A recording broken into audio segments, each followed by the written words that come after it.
Avant de commencer l'histoire, dites-nous d'où vous regardez en laissant un commentaire ci-dessous. Si vous appréciez cette vidéo, n'oubliez pas de liker et de vous abonner. Passez une merveilleuse journée. Profitez de l'histoire, tout le monde. Le manoir Beaumont respirait un silence cette nuit-là. Un silence épais, presque solide, qui semblait peser contre les murs tapissés de papier victorien et remplir chaque recoin des couloirs interminables. Des bougies dans des candélabres en argent vacillaient, projetant des ombres dansantes qui grimpaient les escaliers de marbre comme des fantômes d'attente inexprimés. L'air sentait les lits blancs, des centaines d'entre eux apportés spécialement pour le mariage, mêlés à l'arôme boisé de cigares coûteux et au parfum floral qui s'accrochait encore à la robe de mariée d'Helena. Elle se tenait devant le grand miroir de la suite nuptiale, observant son propre reflet comme si elle regardait une étrangère. La robe en soie ivoire enserrait encore son corps, lourde de signification qu'elle n'avait pas choisi de porter, ses doigts tremblaient tandis qu'elle déboutonnait, un à un, les petits boutons de perles dans le dos. Chaque mouvement était lent, hésitant, comme si défaire la robe allait aussi démanteler la dernière protection qu'elle possédait encore. De l'autre côté des doubles portes sculptées en acajou, Julien Beaumont attendait. Elle pouvait sentir sa présence, intense, magnétique, impossible à ignorer. Il s'était marié 6 heures plus tôt lors d'une grande cérémonie qui avait réuni deux des familles les plus influentes de la côte Est. Mais entre eux, entre Helena Rosarlan et Julien Beaumont, il n'y avait que l'inconnu et la peur. Elle connaissait sa réputation. Tout le monde la connaissait. Julien était le genre d'homme dont on chuchotait dans les salons de thé et les dîners formels. Intense, imprévisible, obsédé par ses passions, qu'il s'agisse de sculpture, de travail du métal, ou, comme le prétendaient certaines langues plus acérées, des femmes, il y avait des histoires sur son tempérament explosif, sur la façon dont il martelait le métal dans la forge toute la nuit quand quelque chose le perturbait, sur la manière dont ses yeux sombres pouvaient transpercer une personne, lisant des secrets qu'elle ne savait même pas qu'elle gardait. Et maintenant, Helena était sa femme. La porte s'ouvrit avec un cli doux. Elle se tourna brusquement, son cœur battant contre ses côtes comme un oiseau piégé dans une cage trop petite. Julien entra, refermant la porte derrière lui avec un calme qui contrastait brutalement avec le chaos qu'elle ressentait à l'intérieur. Il avait retiré sa veste, sa cravate desserrée pendant mollement autour du col de sa chemise blanche. Les manches étaient retroussées jusqu'aux coudes, révélant des avant-bras marqués de petites cicatrices, souvenirs d'années passées à travailler avec le feu et le métal. Leurs regards se croisèrent, brun foncé contre vert clair, tempête contre printemps. « Helena » dit-il, et il y avait quelque chose dans la façon dont il prononça son nom, lentement, presque avec révérence, qui fit frissonner sa peau. Ce n'était pas seulement un mot. C'était une question, une investigation silencieuse. Elle recula d'un demi-pas, la robe encore partiellement boutonnée, ses épaules nues exposées à la douce lumière des bougies. Julien, sa voix se brisa. Comment expliquer, comment mettre en mots la peur de se donner à un étranger, peu importe combien de vœux avaient été échangés devant un autel. Il s'approcha, pas vite. Rien dans ses mouvements n'était précipité. Chaque pas était mesuré, contrôlé, comme s'il était parfaitement conscient de l'effet qu'il produisait. Son odeur arriva d'abord cuir, quelque chose de légèrement métallique mêlé à du bois de santal, et une note chaude qui lui était unique. Masculine, troublante. Comme vous tremblez, observa Julien, s'arrêtant à quelques centimètres d'elle, assez près pour qu'elle sente la chaleur irradiante de son corps, assez loin pour ne pas envahir complètement son espace. « Je ne peux pas » murmura Helena, et puis les mots commencèrent à jaillir, brisant la digue qu'elle avait construite tout au long de la journée. « Je ne peux pas me donner comme ça. » Passant ses yeux se remplirent de larmes, qu'elle essayait désespérément de retenir. « Pas sans amour, Julien. Je sais que c'est un arrangement. Je sais que nos familles l'attendaient, mais je ne peux pas faire ça sans ressentir quelque chose de réel. » Le silence qui suivit fut absolu. Elle s'attendait à de la colère. Elle s'attendait à de la frustration, peut-être même du mépris. Que ferait Julien Beaumont d'une épouse qui le rejetait le soir même de leurs noces? Au lieu de cela, il leva lentement la main, si lentement qu'elle avait tout le temps du monde pour s'écarter si elle le voulait. Ses doigts, cailleux et forts, touchèrent doucement son menton, relevant son visage jusqu'à ce qu'elle n'ait d'autre choix que de plonger dans ses yeux. « Je ne vais pas vous presser » dit Julien, sa voix basse, rauque, portant quelque chose qu'elle ne pouvait nommer. « Nous prendrons ça lentement. » Son pouce glissa le long de la ligne de sa mâchoire, un toucher si léger qu'il était presque une promesse. Ses yeux l'étudiaient avec une intensité qui aurait dû l'effrayer, mais qui au contraire la paralysait. Il y avait quelque chose là. Quelque chose de farouche, oui, mais aussi de contenu, de contrôlé. Il s'inclina lentement. Son visage s'approcha du sien millimètre par millimètre, jusqu'à ce qu'elle puisse compter chaque cil sombre. Voir la petite cicatrice près de son sourcil gauche, sentir la chaleur de son souffle contre ses lèvres. Il ne l'embrassa pas. Il resta simplement là, si près que leurs lèvres se touchaient presque, si près que le monde entier se réduisait à cet espace minimal entre eux. « Despacito » murmura-t-il, le mot espagnol sonnant comme un vœu, une séduction, une promesse enveloppée de danger. Lentement, Elena, j'attendrai que vous le vouliez autant que moi. Son souffle se bloqua. Elle pouvait sentir chaque battement de son propre cœur résonner dans ses oreilles. La chaleur entre eux était presque insupportable. Pas seulement physique, mais émotionnelle, viscérale, comme si l'air était chargé d'électricité attendant d'être libéré, et puis il recula. Il s'éloigna d'elle avec la même lenteur délibérée avec laquelle il s'était approché, lui donnant de l'espace pour respirer, pour penser, pour exister sans sa présence écrasante. « Dormez, dit Julian, sa voix encore rauque. Je prendrai la chambre d'amis ce soir. Vous n'êtes pas obligé, commença-t-elle, mais il se retournait déjà. Si, l'interrompit-il, jetant un regard par-dessus son épaule avec un demi-sourire qui n'atteignait pas tout à fait ses yeux. Parce que si je reste ici, Elena, je pourrais ne pas tenir ma promesse. La porte se referma derrière lui avec un clic doux, et Elena resta seule dans la suite nuptiale, son cœur battant encore de manière erratique, sa peau picotant encore là où il l'avait touchée. Elle porta ses doigts à ses lèvres, à l'endroit où son souffle avait effleuré les siennes, et pour la première fois de cette nuit impossible, elle ressentit quelque chose au-delà de la peur. Elle ressentit de la curiosité, du désir, et la question brûlante qui l'accompagnerait jusqu'à l'aube. Qui était vraiment Julien Beaumont? Les jours qui suivirent la nuit de noces furent marqués par une étrange danse. Deux corps orbitant l'un autour de l'autre sans jamais se toucher pleinement, comme des planètes prises dans la gravité mutuelle, mais maintenant assez de distance pour ne pas entrer en collision. Elena trouva refuge dans l'ancienne serre à l'arrière de la propriété Beaumont. C'était un endroit oublié par le temps avec des vitres embuées par l'humidité et une structure en fer vert foncé corrodée par endroits. Plus personne ne venait ici. Les plantes avaient été abandonnées des années plus tôt depuis la mort de la grand-mère de Julian, et la plupart avaient soit fané, soit poussé sauvagement sans direction, mais pour Elena, cet endroit était parfait. Elle passait ses matinées à genoux dans la terre humide, les doigts sales de compost, l'odeur riche et terreuse remplissant ses poumons à chaque respiration. Il y avait quelque chose de profondément réconfortant à prendre soin de quelque chose de vivant, à voir des pousses vertes émerger de graines plantées avec espoir. Ici, elle avait le contrôle. Ici, elle pouvait faire pousser quelque chose. Les orchidées étaient sa passion particulière. Des fleurs délicates, exigeantes, qui ne fleurissaient que sous des conditions spécifiques, la bonne température, une humidité précise, une lumière filtrée en mesure exacte. Elle avait apporté sa petite collection de la maison de ses parents et les arrangeait maintenant soigneusement sur des étagères en bois qu'elle avait nettoyées et réparées elle-même. Chaque pot avait un nom, une histoire, la phalaenopsis rose que sa grand-mère lui avait donnée à 13 ans, la cattleya violette qu'elle avait cultivée à partir d'une minuscule plantule, la paphiopédilum qui refusait de fleurir peu importe combien de techniques différentes elle essayait. Vous comprenez, n'est-ce pas? Murmura-t-elle aux fleurs en vaporisant leurs feuilles. Parfois, nous ne sommes pas prêts à nous ouvrir. Parfois, nous avons besoin de plus de temps. Pendant ce temps, de l'autre côté de la propriété, Julian habitait un monde complètement différent. Son atelier était dans l'ancienne écurie convertie, une pièce haute et spacieuse avec des poutres en bois exposées au plafond, et d'immenses fenêtres qui laissaient entrer la lumière du nord. L'odeur y était celle du métal chauffé, du feu, et de la sueur. Les murs étaient couverts d'outils, marteaux de toute taille, pinces, limes, ciseaux. Au centre, la forge brillait comme un cœur battant. Du charbon incandescent irradiant une chaleur qui faisait trembler l'air.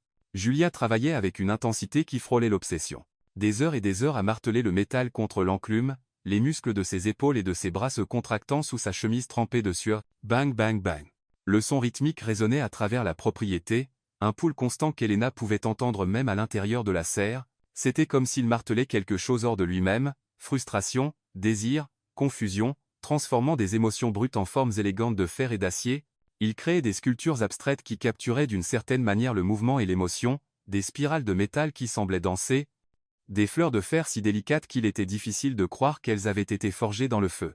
Des figures humaines contorsionnées dans des poses qui suggéraient à la fois la douleur et l'extase. « Tu penses trop », dit Lucas, son assistant et seul ami proche, en regardant Julien marteler la même pièce pour la 5e fois. « Parle-lui simplement. »« Et dire quoi ?» répondit Julien sans arrêter son travail.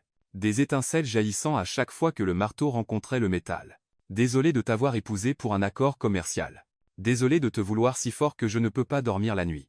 Désolé que chaque fois que je ferme les yeux, je vois ton visage. » Lucas secoua simplement la tête et retourna à son propre travail. C'était la nuit que la vraie tension se produisait. Le manoir Beaumont avait de longs couloirs silencieux, des sols en marbre qui amplifiaient chaque son. Elena avait appris l'emploi du temps de Julien. Quand il rentrait de l'atelier, quand il prenait sa douche, quand il allait à la cuisine chercher quelque chose à manger parce qu'il avait complètement oublié le dîner, elle essayait de l'éviter. Elle le faisait vraiment, mais c'était comme si leur corps était accordé à une fréquence qu'aucun d'eux ne contrôlait. Une nuit, Elle quittait sa chambre exactement au moment où il montait les escaliers. Leurs regards se croisèrent dans le couloir faiblement éclairé. Aucun ne dit rien. Il ne portait que des pantalons de survêtement, sa poitrine nue encore légèrement humide de la douche, les cheveux sombres ébouriffés. Elle portait une robe de chambre en soie bleue, ses cheveux lâches tombant sur ses épaules. Le moment s'étira. 2 secondes. 3, 5, une éternité condensée dans un regard qui disait tout ce que leur bouche refusait de prononcer. Puis il la dépassa si près que son épaule effleura la sienne. Un toucher accidentel qui envoya des vagues de chaleur à travers son corps comme de l'électricité. Elle entendit sa respiration changer. Vit ses poings serrés fermement à ses côtés comme s'il luttait contre l'impulsion de se retourner. Et ce qu'elle ne savait pas, ne voulait pas savoir. Pasenkole. Une autre nuit, il la trouva dans la bibliothèque. Elena était recroquevillée dans un fauteuil en cuir près de la cheminée, perdue dans un livre sur l'hybridation des orchidées. Elle n'entendit pas quand il entra, ne remarqua pas sa présence jusqu'à ce qu'il parle. « Vous êtes encore éveillé ?» Elle sursauta, le livre manquant de glisser de ses mains. Julien s'appuyait contre le chambranle de la porte, bras croisés, la regardant avec cette intensité qu'elle ne savait toujours pas interpréter. « Je n'arrivais pas à dormir, » admit-elle, marquant sa page et fermant le livre. « Et vous ? » « Je ne dors jamais bien, » répondit-il, entrant dans la bibliothèque et se versant du whisky d'une carafe en cristal. Il leva la bouteille vers elle, offrant. Elle secoua la tête. Il s'assit dans le fauteuil opposé, séparé d'elle seulement par la table basse. Trop près, trop loin.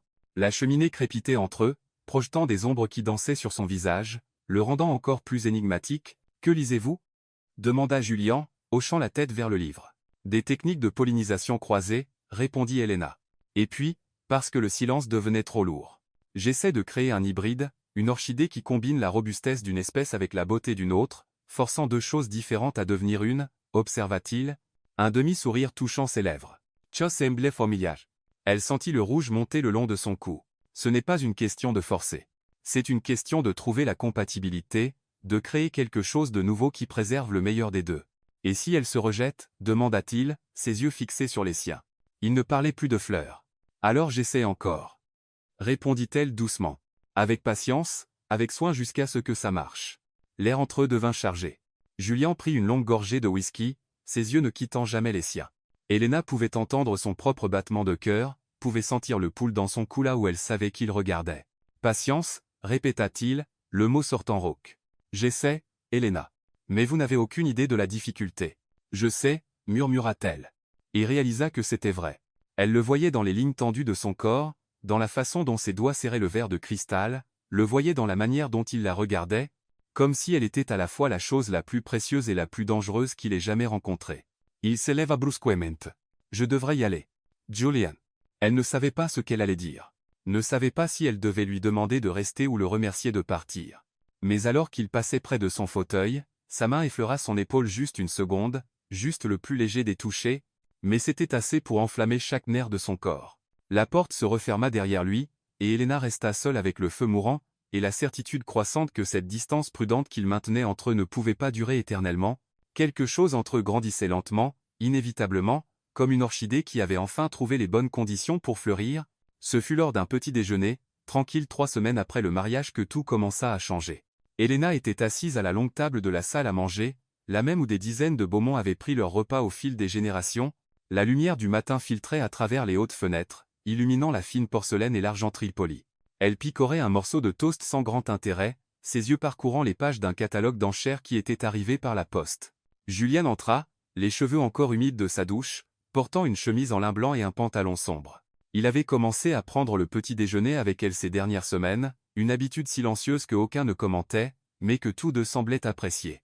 C'étaient les seuls moments de la journée où ils partageaient le même espace sans l'électricité dangereuse qui chargeait leur rencontre nocturne. « Bonjour » murmura-t-il, se versant du café du pot en argent. « Bonjour » répondit-elle, tournant une page du catalogue. Il s'assit dans la chaise à côté d'elle, pas à l'extrémité opposée de la table, comme on l'aurait attendu, mais assez près pour qu'elle puisse sentir son après-rasage. Quelque chose de citrus mêlé à du cèdre. « Qu'est-ce que c'est » demanda Julien, hochant la tête vers le catalogue avec sa tasse. « Une vente aux enchères de livres rares à Londres » expliqua Elena, une touche d'enthousiasme entrant dans sa voix pour la première fois. « Il y a des premières éditions incroyables, un Darwin original, un ouvrage sur les orchidées. » Ses doigts glissèrent sur une image spécifique, la caressant presque avec révérence.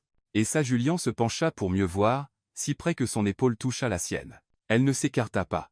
Le genre orchidacée, Une étude complète, lut-il à voix haute. 1847. Qu'est-ce qui est spécial? Les yeux d'Helena s'illuminèrent. C'est l'œuvre définitive sur les orchidées du XIXe siècle. L'auteur, Dr. Edmund Whitmore, a passé 30 ans à voyager dans le monde, documentant chaque espèce qu'il trouvait. Il y a des illustrations botaniques dessinées à la main, des descriptions détaillées d'habitats. C'est pratiquement une bible pour quiconque travaille sérieusement avec les orchidées, soupira-t-elle, fermant le catalogue. Je cherche un exemplaire depuis des années, mais il est extrêmement rare. Seulement 200 exemplaires ont été imprimés, et la plupart sont dans des musées ou des collections privées. Pourquoi ne pas enchérir? Demanda Julian, étudiant son visage avec cette intensité qu'elle commençait à reconnaître, comme s'il mémorisait chaque détail, chaque expression. Helena rit brièvement. Avez-vous vu l'enchère de départ? 15 000 livres sterling. Et ça montera beaucoup plus haut. Je ne peux pas justifier de dépenser autant pour un livre, même si c'est. Elle s'arrêta, se mordant la lèvre inférieure. C'est juste un rêve de toute façon. Julien ne dit rien. Prit simplement une gorgée de café. Mais Helena sentit son regard s'attarder sur elle quelques secondes de plus avant qu'il ne retourne à son assiette. La conversation passa à d'autres sujets triviaux, la météo, ses plans pour la journée à l'atelier. Il mentionna que certaines des serres avaient besoin de réparation. C'était une danse familière maintenant, cet échange prudent de mots qui n'allait jamais trop profond, qui ne touchait jamais l'abîme vrai des choses inexprimées qui existaient entre eux. 3 semaines passèrent. Helena oublia complètement la conversation sur le livre. Ce fut un jeudi après-midi pluvieux que la livraison arriva. Helena était dans la serre comme toujours, en train de rempoter une vanda particulièrement délicate, quand elle entendit la sonnette distante du manoir. Elle n'y pensa pas beaucoup. Le courrier et les livraisons arrivaient constamment pour les Beaumont. Mais alors, Madame Ellis, la gouvernante aux cheveux argentés qui gérait la maison avec une efficacité militaire, apparut à la porte de la serre avec une expression particulière sur le visage. Madame Beaumont, dit-elle, et Helena, encore surprise chaque fois qu'elle entendait ce nom appliqué à elle. Il y a un colis pour vous. Il est arrivé d'Angleterre enregistré et assuré. Elle marqua une pause significative. Il semble être quelque chose de précieux. Helena fronça les sourcils, essuyant ses mains tachées de terre sur son tablier en suivant Madame Ellis vers le manoir. Elle n'avait rien commandé d'Angleterre. Peut-être était-ce quelque chose de sa mère, un cadeau de mariage tardif. La boîte était dans le salon, grande et rectangulaire, enveloppée de papier brun et couverte de timbres et d'étiquettes douanières. Son nom était écrit en encre noire, Madame Helena Beaumont. Avec des mains tremblantes et sans comprendre pourquoi, elle commença à ouvrir le paquet. Des couches de papier de soie, de papier bulle, et enfin émergeant comme un trésor archéologique mis au jour. « Oh mon Dieu !» murmura Helena, ses mains volant pour couvrir sa bouche. C'était le livre, le genre Orchidaceae. Une étude complète. La reliure en cuir vert foncé était étonnamment bien préservée, les tranches dorées brillant encore. Elle l'ouvrit avec révérence, l'odeur des pages anciennes et de l'encre centenaire montant à sa rencontre. Les illustrations étaient encore plus époustouflantes en personne. Des aquarelles vibrantes montrant des orchidées dans des détails extraordinaires, chaque étamine, chaque pétale, chaque racine rendue avec une précision scientifique et une beauté artistique. Ses mains tremblaient si fort qu'elle manqua de laisser tomber le livre. Des larmes commencèrent à couler sur son visage, spontanées, brouillant sa vision. « Madame Beaumont ?» demanda Madame Ellis, inquiète. « Ça va ?» Helena ne pouvait pas parler. Il y avait une petite carte entre les pages. Elle la sortit avec des doigts tremblants et lut les mots écrits d'une écriture forte et décisive qu'elle reconnut immédiatement. Pour la femme qui comprend que certaines choses ne peuvent pas être forcées, elles ont juste besoin des bonnes conditions pour fleurir. « Jay. Comment a-t-il » commença Helena, mais sa voix se brisa. Comment a-t-il obtenu ça? C'est alors qu'elle entendit des pas dans les escaliers. Elle se tourna pour voir Julien descendre, encore vêtu de ses vêtements de travail de l'atelier, un gant taché de suie, un t-shirt gris collant à son corps de sueur. Il s'arrêta sur la dernière marche quand leurs regards se croisèrent, son expression prudente, presque vulnérable. « Comment avez-vous même » murmura Helena, tenant le livre contre sa poitrine comme si c'était la chose la plus précieuse au monde. Julien descendit la dernière marche, s'approchant lentement. « J'écoute » dit-il simplement, ses yeux sombres fixés sur les siens. « Quand vous parlez des choses que vous aimez, tout votre visage change. Vos yeux s'illuminent. Votre voix devient plus douce. Je voulais. » Il s'arrêta, passant sa main dans ses cheveux dans un geste qu'elle commençait à reconnaître comme de la nervosité. « Je voulais voir ce regard dirigé vers quelque chose que je pouvais vous donner. »« Julien, ça a dû coûter une fortune, » commença-t-elle, mais il secoua la tête. « L'argent n'a pas d'importance. »« Vous, si. » Il fit un autre pas. Ils n'étaient qu'à quelques centimètres l'un de l'autre maintenant. « Je sais que ce mariage n'a pas commencé comme l'un de nous le voulait. Je sais que vous avez peur de moi, de ça, de nous, mais Helena. » Sa main se leva, hésitante, avant de toucher doucement son visage, son pouce essuyant une larme de sa joue. « Je veux que vous soyez heureuse ici. Même si vous ne m'aimez si nous ne... » Il ne termina pas la phrase. Il n'avait pas besoin. Elena le regarda. Vraiment regardé pour la première fois depuis le mariage. Elle vit au-delà de la réputation, au-delà de l'homme intense et imprévisible que tout le monde décrivait. Elle vit quelqu'un qui avait prêté attention à une conversation anodine autour du petit déjeuner. Quelqu'un qui s'était donné la peine de traquer un livre rare à travers les continents. Quelqu'un qui comprenait que les gestes les plus significatifs n'étaient pas les grands, mais les attentionnés. Quelqu'un qui la voyait. Vraiment la voyait. « Merci », murmura-t-elle, sa voix se brisant d'émotion. Et puis, sans trop réfléchir, sans peser les conséquences, elle se pencha et pressa ses lèvres contre sa joue. Un baiser doux, chaste qui dura seulement une seconde, mais sembla déplacer la gravité de tout entre eux. Quand elle recula, elle vit l'expression sur le visage de Julien, surprise, espoir, et quelque chose de plus intense, de plus profond, qui fit battre son cœur plus vite. « Lisez-le, dit-il, sa voix rauque. Et puis racontez-moi votre espèce préférée. Je veux comprendre ce que vous y voyez. » Elena hocha la tête, incapable de former des mots, le regardant monter les escaliers vers sa chambre.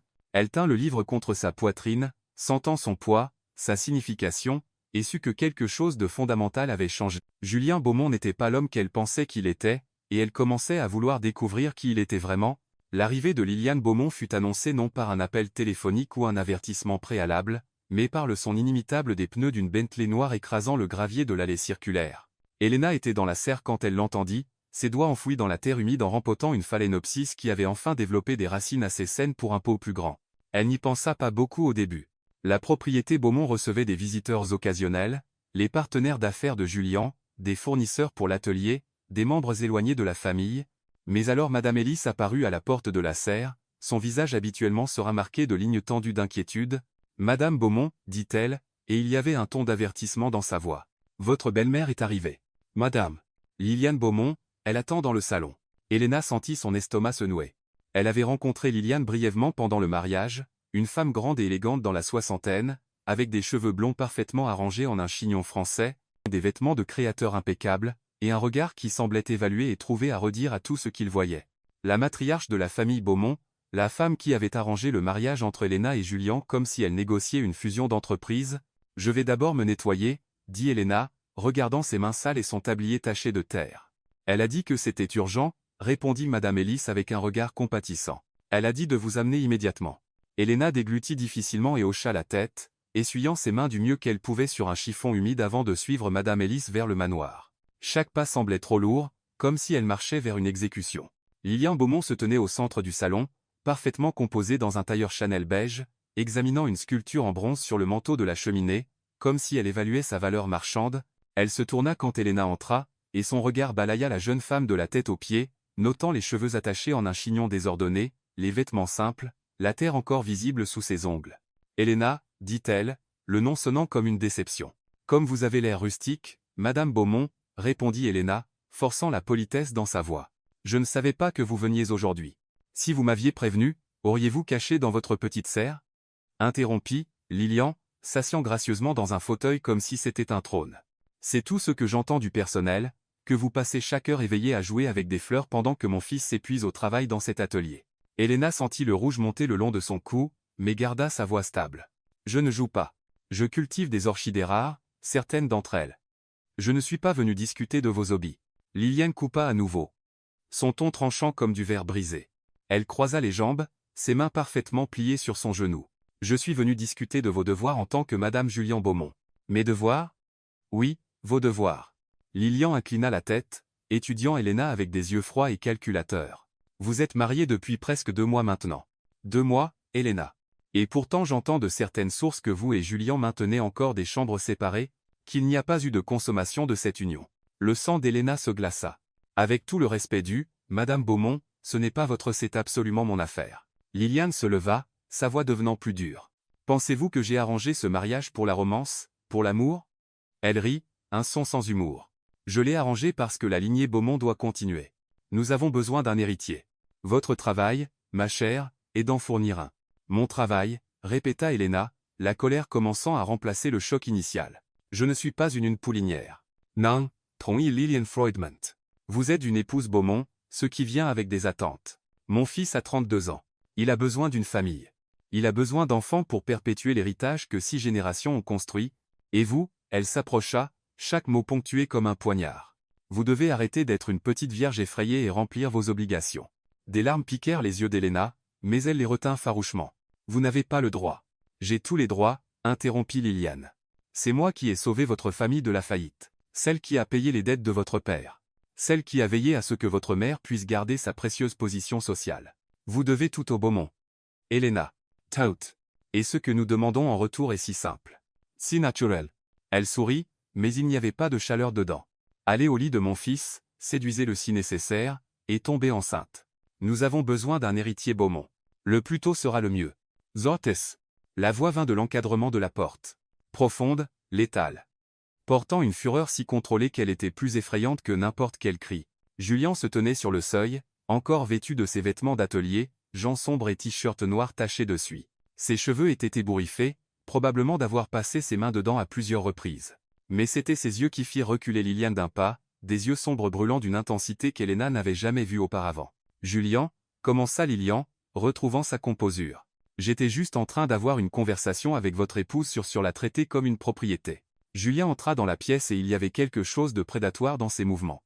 Il se positionna entre Helena et sa mère, un bouclier physique. Sur l'humilier, sur réduire notre mariage à quoi? Un contrat de reproduction. Ne sois pas dramatique, répondit Liliane. Mais sa voix avait perdu une partie de sa confiance antérieure. Je ne fais que constater des faits. La famille Beaumont a besoin. La famille Beaumont, interrompit Julien, sa voix basse et dangereuse. N'a besoin de rien. Vous avez besoin vous et votre obsession pour l'héritage et les héritiers et le maintien des apparences.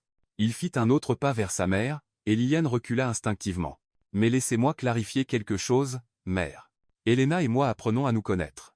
Il marqua une pause, laissant les mots pendre dans l'air comme de la fumée. Lentement. Le mot fut prononcé avec une telle intention, un tel poids que Liliane cligna des yeux momentanément muette. Et quand, si nous décidons d'avoir des enfants, ce sera notre décision, notre choix, pas selon votre calendrier, pas pour satisfaire vos attentes ridicules. Julien croisa les bras, sa posture absolument inébranlable. Maintenant, sortez de ma maison. Votre maison? Lilian retrouva sa voix, bien qu'elle tremblât légèrement. C'est le domaine Beaumont. J'y ai vécu pendant. Et maintenant c'est la mienne. Julien la coupa. La mienne est celle d'Helena. Et vous n'êtes pas la bienvenue ici à moins que vous puissiez traiter mon épouse avec le respect qu'elle mérite. Le silence qui suivit fut absolu. Helena pouvait entendre son propre battement de cœur, pouvait voir la veine pulser à la tempe de Liliane, pouvait sentir la tension irradiant de Julien en vagues presque palpables. Liliane attrapa son sac Hermès sur la table d'appoint, son mouvement raide de colère contenue. Vous le regretterez, dit-elle calmement. Mais il n'y avait pas de réelle conviction dans sa voix. Tous les deux. La seule chose que je regrette, répondit Julien, c'est de ne pas avoir protégé Helena de vous plus tôt. Liliane partit, ses talons au résonnant contre le marbre comme des coups de feu, la porte d'entrée se refermant avec assez de force pour faire trembler les tableaux au mur. Et puis il n'y eut plus que le silence. Julienne resta dos à Helena pendant un long moment, ses épaules tendues, ses mains serrées en poing à ses côtés. Elle pouvait voir sa respiration, profonde, contrôlée, comme s'il luttait pour calmer la tempête en lui. « Julien, dit-elle doucement. » Il se tourna, et l'expression sur son visage serra son cœur. Il y avait encore de la colère, oui, mais aussi quelque chose de plus vulnérable. De l'inquiétude, même de la peur. « Combien avez-vous entendu » demanda-t-elle. « À 16. » Sa mâchoire se serra. « Trop. » Helena fit un pas vers lui, fermant la distance qu'il maintenait toujours. « Merch, murmura-t-elle. Pour m'avoir défendu. »« Vous ne devriez pas avoir à être défendu, » répondit Julien, sa voix rauque. « Pas dans votre propre maison. Pas de ma propre mère. » Il passa ses mains sur son visage, paraissant soudain épuisé. « Je suis désolé, Helena, pour elle, pour toute cette situation, pour tout. Ce n'est pas votre faute, n'est-ce pas ?» Il rit, un son amer. « J'ai accepté ce mariage. J'ai laissé ma mère orchestrer tout. Je vous ai transformé en île, » ne termina pas la phrase, secouant la tête. Helena tendit la main, hésitante, avant de toucher doucement son bras. C'était la première fois qu'elle initiait un contact physique au-delà de ce baiser sur la joue. « Vous vous êtes aussi levé pour moi. Vous lui avez dit que nous apprenions à nous connaître. » Elle marqua une pause, un petit sourire touchant ses lèvres. Lentement. Les yeux de Julien rencontrèrent les siens, et elle vit quelque chose s'adoucir en eux. Quelque chose de chaud et intense et complètement concentré sur elle. « Oh Ice, jitu moment. » Lentement, parce que c'est ce dont vous avez besoin. Et ce dont vous avez besoin? Sa main couvrit la sienne, encore posée sur son bras, est plus important que ce que quiconque veut, y compris moi. Leur toucher, peau contre peau, chaleur contre chaleur, dura seulement quelques secondes avant qu'Helena ne s'écarte, mais c'était assez pour déplacer quelque chose entre eux. Quand elle retourna à la serre plus tard, ses mains tremblaient encore, mais pas d'humiliation ni de peur, de quelque chose de complètement différent. 3 jours après la confrontation avec Liliane, Julian apparut à la serre pour la première fois. Helena était à genoux sur un tapis en caoutchouc, penchée sur un établi bas où elle avait étalé des outils de jardinage, des pots en terre cuite, et une cattleya particulièrement têtue qui refusait de s'adapter à son nouveau substrat. Ses mains travaillaient avec une précision délicate, enlevant les racines mortes, examinant chaque partie de la plante comme un chirurgien étudiant un patient. Elle n'entendit pas la porte de la serre s'ouvrir, ne remarqua pas sa présence jusqu'à ce que son ombre tombe sur l'établi, bloquant la lumière filtrée venant à travers le verre embué. « Vous êtes complètement absorbé, » dit Julian, sa voix basse mais claire dans le silence de la serre. Helena sursauta, manquant de renverser le pot. « Julian, jeune. Vous ne venez jamais ici. » « Je sais. » Il fit quelques pas à l'intérieur, les mains dans les poches, regardant autour avec une curiosité genuine. « Je voulais voir votre monde, l'endroit où vous passez tout votre temps. » Ses yeux voyagèrent sur les étagères pleines d'orchidées à divers stades de croissance. Les systèmes de brumisation, les lampes de croissance soigneusement positionnées, c'est comme un sanctuaire. Ça l'est, admit-elle, se levant et essuyant ses mains sur son tablier. C'est le seul endroit où je me sens sans contrôle. Julien hocha lentement la tête, comme s'il comprenait plus qu'elle n'avait dit. Il s'approcha d'une phalaenopsis en pleine floraison. Pétales blancs avec un centre jaune délicat. « Puis-je » demanda-t-il, étendant la main. « Vous pouvez la toucher » dit Helena. « Elles ne sont pas aussi fragiles qu'elles en ont l'air. » Il toucha un pétale avec son index si doucement qu'il le bougea à peine. « Doux » murmura-t-il. « Comme de la soie. » Ses yeux rencontrèrent les siens. « Vous avez des mains qui créent la beauté, tout comme moi. Seulement votre médium est vivant. » Helena sentit le rouge monter à ses joues. « Ce que vous créez est de l'art. Ce que je fais est juste. » « De l'art aussi, » interrompit Julien fermement. « Ne le diminuez pas. Il y a de l'art à savoir exactement ce dont chaque chose vivante a besoin. À soutirer la beauté de quelque chose qui se fanerait sans vos soins. » Le silence qui suivit n'était pas inconfortable. Il était chargé, oui, mais d'une manière différente. Comme de l'électricité statique avant un orage. « Je veux vous montrer quelque chose, » dit soudain Julien. « Dans mon atelier. Viendrez-vous » Helena hésita. Elle n'était jamais entrée dans l'atelier de Julien. C'était son espace sacré, tout comme la serre était le sien. Des mondes parallèles qu'ils habitaient séparément. « S'il vous plaît, » ajouta-t-il.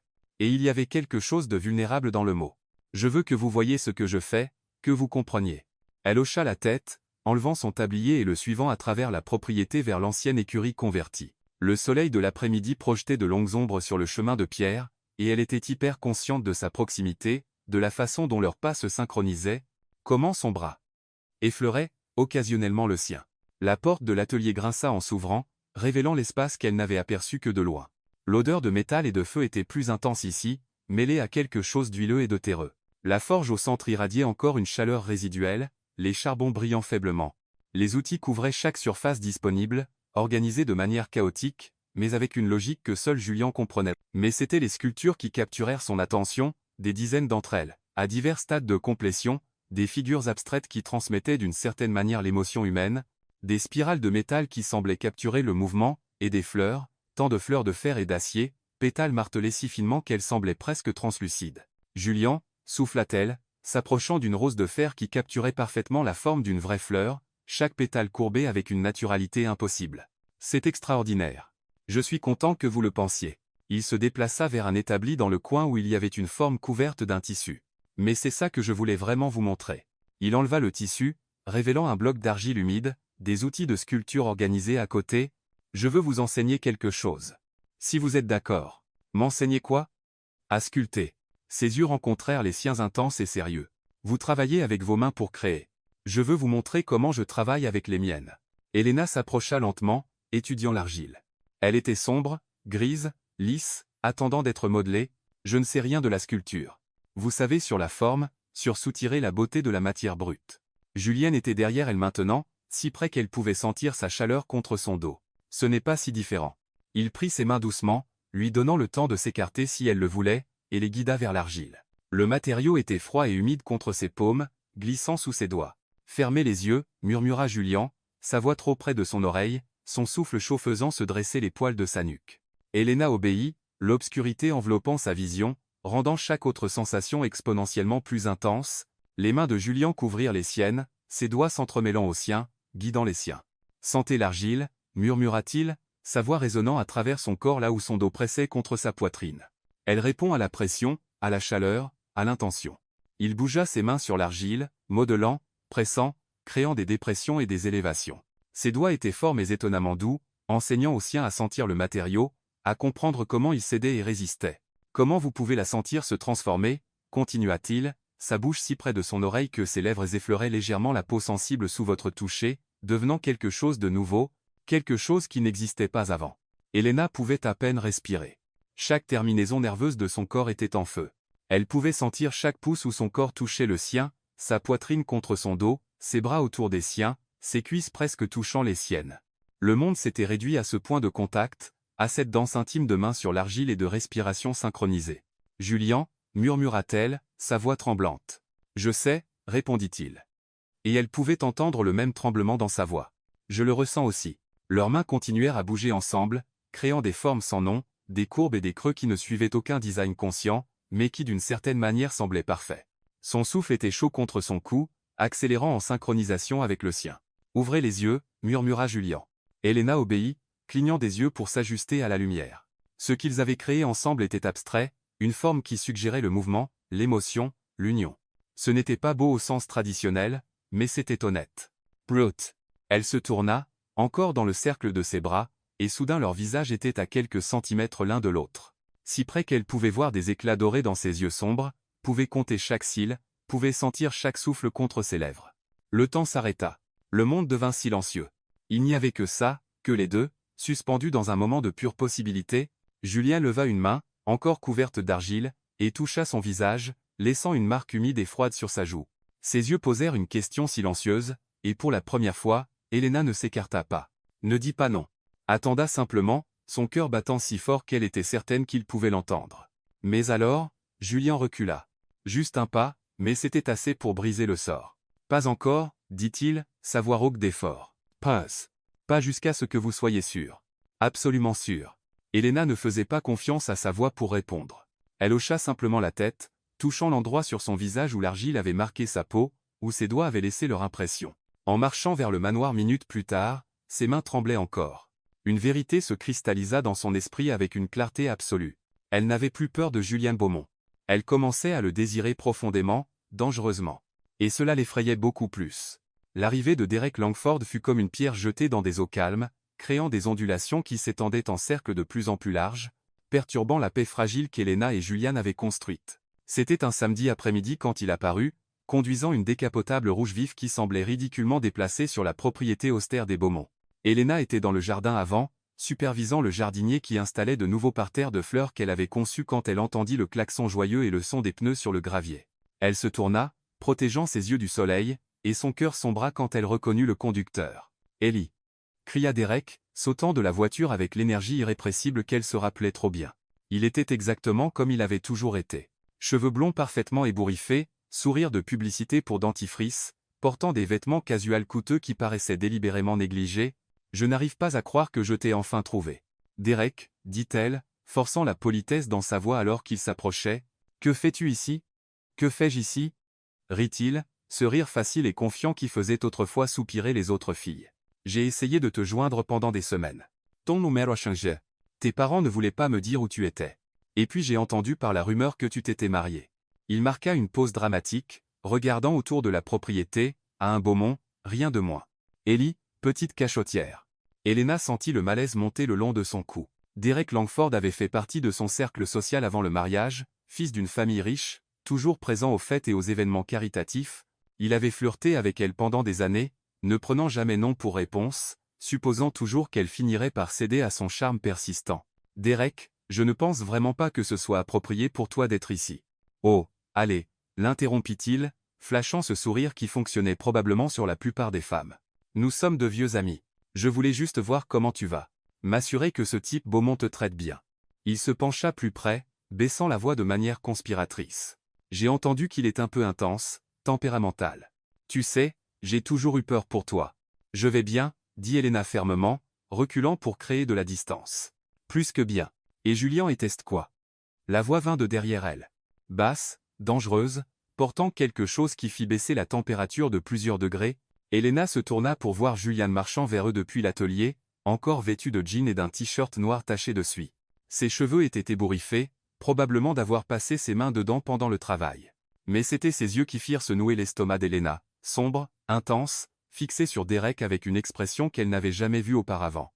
Jalousie, pure et non dissimulée. Julien, combien ça t'est? Mais il la dépassa sans regarder, se positionnant entre elle et Derek comme un bouclier physique. Qui êtes-vous? Demanda Julien. Et bien que sa voix soit calme, il y avait un sous-courant de menace dedans. Derek, soit très courageux soit très stupide, tendit la main avec ce sourire confiant encore sur le visage. Derek Langford, vieil ami d'Elena. J'étais juste dans le coin et j'ai pensé passer dire bonjour. Non, ce n'était pas le cas. Julien le coupa, ignorant la main tendue. Vous avez traqué l'adresse de mon épouse, et vous êtes présenté sans invitation. Ce n'est pas être dans le coin. C'est du harcèlement. Julien, protesta Elena, mortifiée. C'est une surréaction. Vraiment? Julien la regarda enfin, et l'intensité dans ses yeux la fit taire. Vous lui avez dit de partir. Je vous ai entendu, et pourtant il est encore là. Derek leva les mains en un geste apaisant, bien que l'arrogance soit encore là sous la surface. Écoutez, mec, je ne veux pas d'ennui. Je voulais juste vérifier sur une vieille amie. Elle n'a pas besoin que vous vérifiez sur elle, interrompit Julien, faisant un autre pas plus près de Derek, utilisant sa taille et sa présence physique pour intimider. Elle m'a moi pour ça, son mari. D'accord, dit Derek lentement, lisant enfin la situation. Le mari? Compris, il regarda par-dessus l'épaule de Julien vers Elena. Ellie, si jamais tu as besoin de quoi que ce soit. Elle n'en aura pas. Julien coupa à nouveau. Parce qu'elle a des plans avec moi chaque soir. À commencer par ce soir. Ses yeux transpercèrent Derek. Et chaque soir après ça, alors quoi que vous espériez, oubliez-le. Le silence qui suivit fut chargé d'une tension palpable. Elena pouvait sentir la colère irradiante de Julien en vague, pouvait voir la façon dont ses poings se serraient à ses côtés, comme s'il luttait contre l'envie de faire quelque chose de bien plus physique. Je devrais y aller, dit enfin Derek, reculant vers sa voiture. Ravi de te voir, Ellie. Félicitations pour le mariage. Il regardait en silence alors qu'il montait dans la décapotable et s'éloignait, les pneus crachant du gravier dans sa hâte de partir. Dès que la voiture disparut de la vue, Elena se tourna vers Julien, la colère remplaçant le choc. C'était quoi ça, bon sang? Demanda-t-elle, croisant les bras. Moi en train de te protéger d'un type qui clairement ne peut pas accepter que tu n'es pas intéressé, répondit Julien, sa mâchoire encore serrée. Me protéger? Elena rit sans humour. Tu m'as embarrassé. Tu as traité Derek comme si j'étais ta propriété. Il te draguait.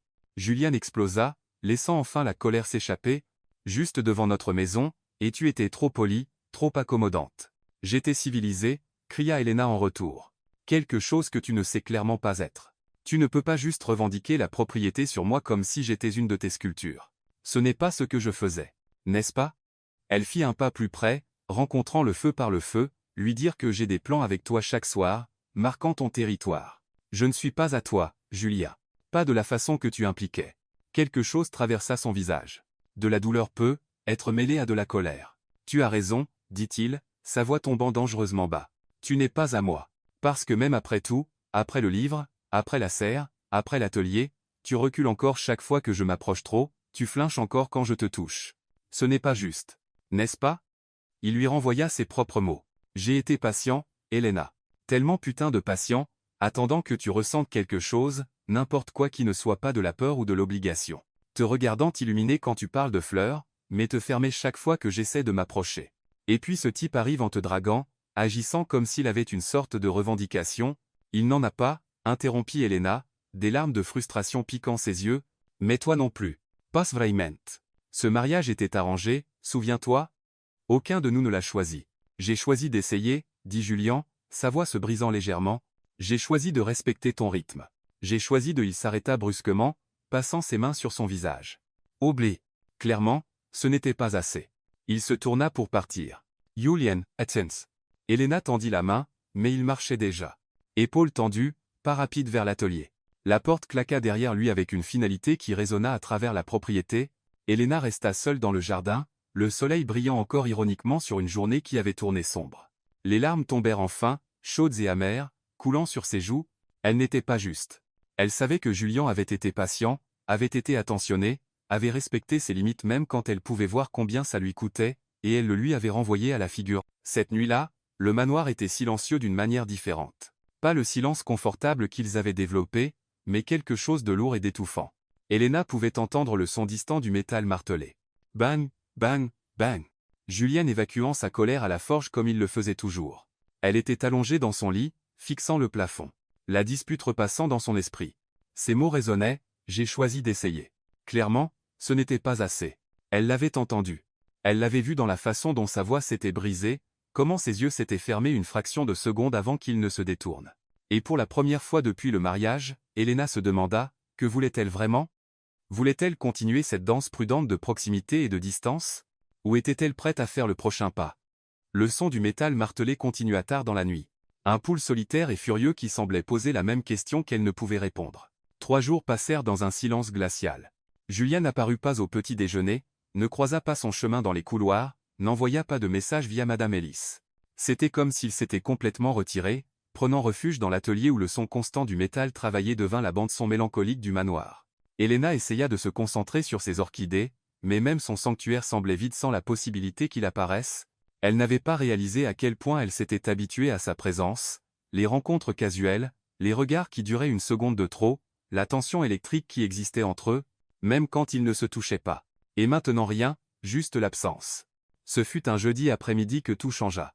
Elena était dans la serre en train de vérifier ses plantes comme elle le faisait chaque après-midi quand elle remarqua quelque chose d'extraordinaire. L'orchidée fantôme, Dendrobium lindeni, la plus rare de sa collection, celle qui avait obstinément refusé de fleurir dans les 2 ans depuis qu'elle l'avait acquise, montrait enfin un bourgeon, pas n'importe quel bourgeon.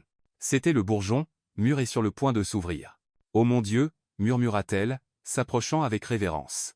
L'orchidée fantôme ne fleurissait que sous des conditions parfaites, et ses fleurs duraient seulement quelques jours. Pétales blancs éthérés qui semblaient flotter dans l'air sans support visible, d'où le nom fantôme. Elle avait attendu ça si longtemps. Et maintenant, enfin c'est alors qu'elle entendit le tonnerre. Elena leva les yeux à travers le verre embué de la serre.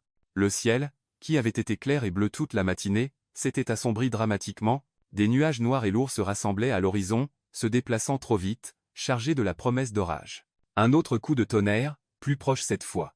Et puis elle le vit, le premier éclair déchirant le ciel comme une blessure. Son calchombra. La serre avait des systèmes de ventilation automatique qui s'ouvraient pendant la chaleur. Si l'orage venait avec des vents forts, si les panneaux s'ouvraient, la pluie et la grêle pourraient, oh non, murmura-t-elle, courant vers le panneau de contrôle. Ses doigts volèrent sur les interrupteurs, essayant de fermer manuellement les vents. Mais l'un d'eux était coincé, l'engrenage rouillé refusant de répondre. La pluie commença, pas doucement, mais d'un coup, comme si quelqu'un avait renversé un seau dans le ciel. Le vent hurlait, secouant le verre de la serre, faisant grincer toute la structure de manière inquiétante. Elena tira sur le vent coincé avec ses mains, ignorant la rouille qui coupait ses paumes, mais il ne bougeait pas. L'eau commença à goutter à travers l'ouverture, des gouttes froides et lourdes tombant dangereusement près de ses orchidées les plus délicates, particulièrement près de l'orchidée fantôme. « S'il vous plaît, s'il vous plaît, s'il vous plaît » murmura-t-elle, tirant de toutes ses forces, des larmes de frustration se mêlant à la sueur et à la pluie qui entrait maintenant. L'orage faisait rage autour d'elle, le monde entier réduit à de l'eau, du vent et du désespoir. Et puis, à travers le bruit de l'orage, elle entendit la porte de la serre s'ouvrir violemment. Elena. Julien, trempé jusqu'aux os, cheveux plaqués sur le visage, vêtements collés à son corps. Il avait dû courir de l'atelier à travers l'orage. Le vent, cria-t-elle par-dessus le son de la pluie. Il est coincé, et l'orchidée fantôme va à elle. Elle n'eut pas besoin de finir. Julien fut à côté d'elle en 3 longues enjambées, ses mains couvrant les siennes sur le vent têtu. Ensemble, ils tirèrent 1 fois, 2 fois, et à la 3e tentative, l'engrenage céda enfin avec un grincement métallique, le panneau claqua en se fermant, scellant la serre contre l'orage. Ils restèrent tous deux là, haletant, laissant tomber de l'eau sur le sol en béton. Le son de la pluie martelant contre le verre était assourdissant, mais à l'intérieur de la serre, ils étaient protégés, en sécurité et seuls. « Vous êtes venu, » dit Elena, essayant encore de reprendre son souffle. « Bien sûr que je suis venu, » répondit Julien, sa voix rauque. L'eau gouttait de ses cheveux sur son visage, coulant le long de sa mâchoire forte. « J'ai vu l'orage. Je savais que vous seriez ici, inquiète pour vos fleurs. » Leurs regards se croisèrent, et Elena sentit quelque chose se briser en elle, tous les murs qu'elle avait construits, toutes les défenses qu'elle maintenait en place. Il avait couru à travers un orage pour elle, pour ses orchidées, parce qu'il comprenait ce qu'elle signifiait pour elle. « Julien, je suis désolé », les mots sortirent en un rush, pour ce que j'ai dit sur ne pas être à vous. J'avais peur et je me défendais. « Ne » l'interrompit-il doucement, levant la main pour toucher son visage. L'eau froide de ses doigts se mêlant à ses larmes chaudes. Vous aviez raison. J'étais possessif. J'étais. Il s'arrêta, ses yeux s'assombrissant. Voir ce type vous regarder, flirter. Quelque chose en moi a juste craqué. La pensée de vous avec quelqu'un d'autre. Sa mâchoire se serra. Je ne pouvais pas le supporter. Il n'y a personne d'autre, murmura Elena. Il n'y en a pas eu. Pas depuis, elle s'arrêta, réalisant la vérité des mots seulement en les disant, pas depuis vous. Le souffle de Julien se bloqua. Elena, regardez, l'interrompit-elle, pointant l'orchidée fantôme. Ils se tournèrent ensemble, encore assez près que leurs épaules se touchaient. Et là, comme en réponse au drame émotionnel se déroulant autour d'elle, l'orchidée fantôme commença à s'ouvrir. C'était comme regarder un miracle au ralenti.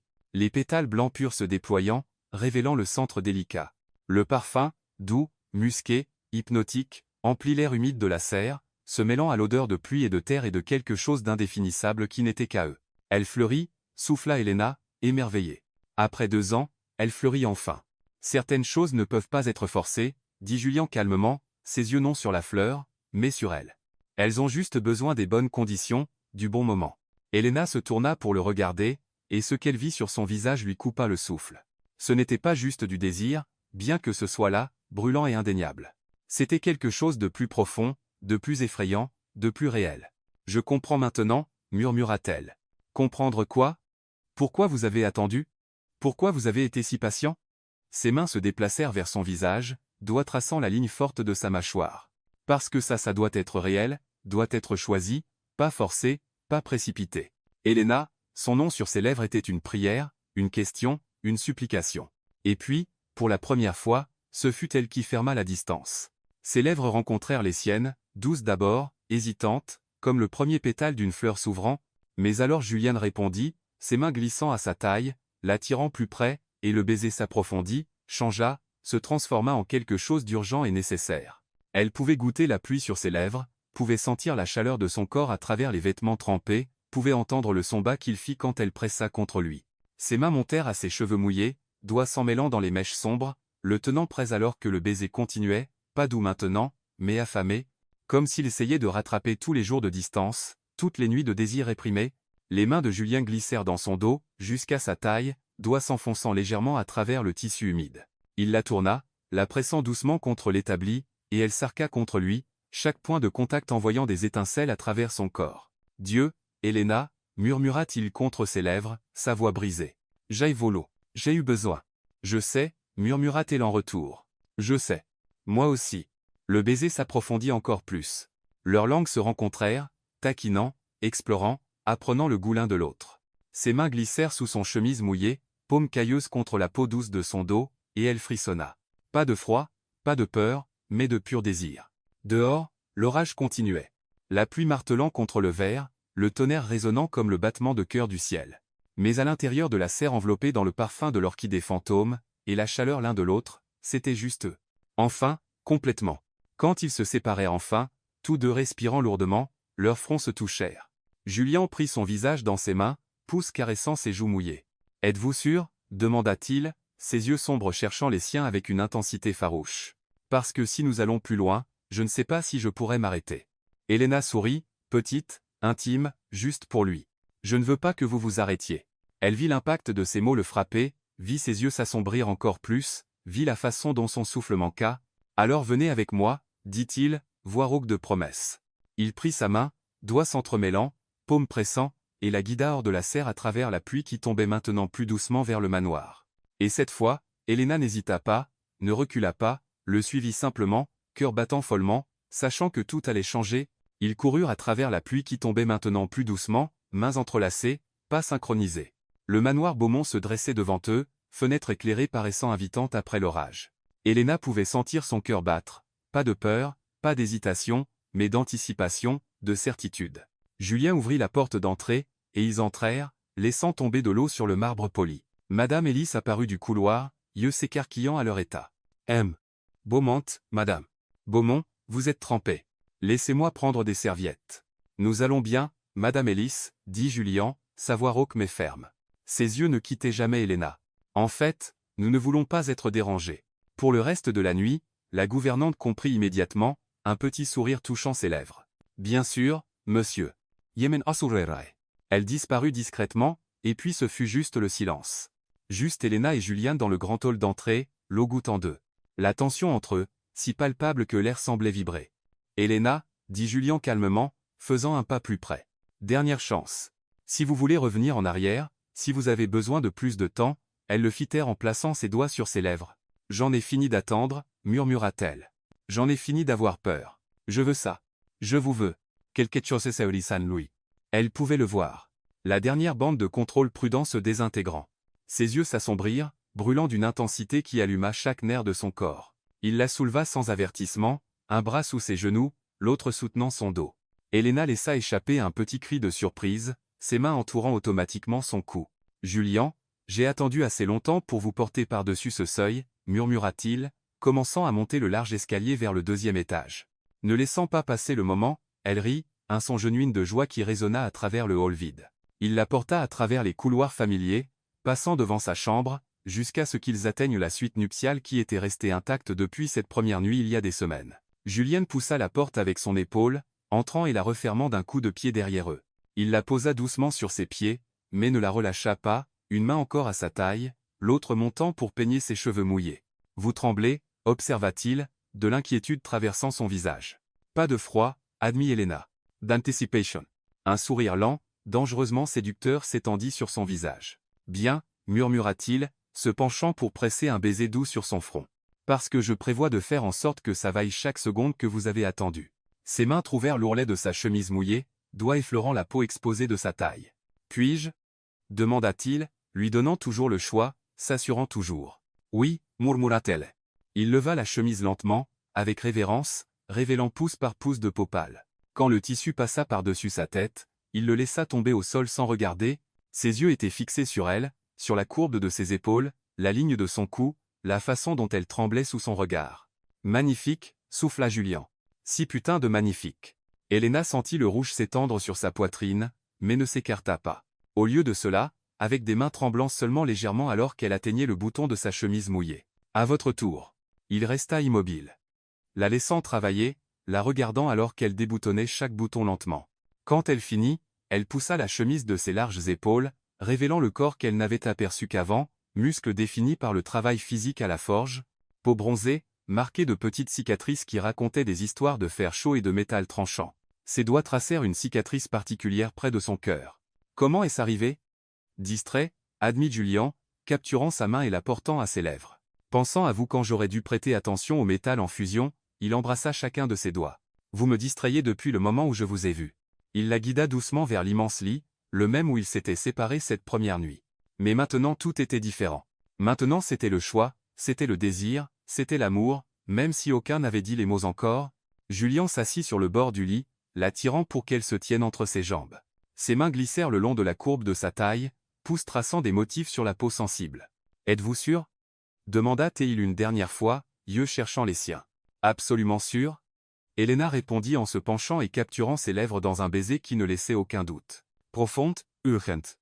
Pleine de promesses. Ses mains glissèrent sur ses épaules, doigts explorant chaque muscle, chaque ligne de son corps qu'elle avait voulu toucher pendant des semaines. Julien grogna contre sa bouche, mains se serrant sur sa taille, avant de glisser jusqu'à la taille de son pantalon mouillé. « Ça doit partir » murmura-t-il contre ses lèvres. Avec des mouvements efficaces mais doux, il enleva le reste de ses vêtements mouillés, la révélant complètement. Elena sentit un poul de vulnérabilité, mais la façon dont il la regardait avec quelque chose de proche de la révérence à l'adoration fit disparaître toute insécurité. « Parfaite » murmura-t-il, la posant doucement sur le lit, couvrant son corps du sien. « Vous êtes parfaite. » Son poids sur elle était délicieux, solide, chaud, réel.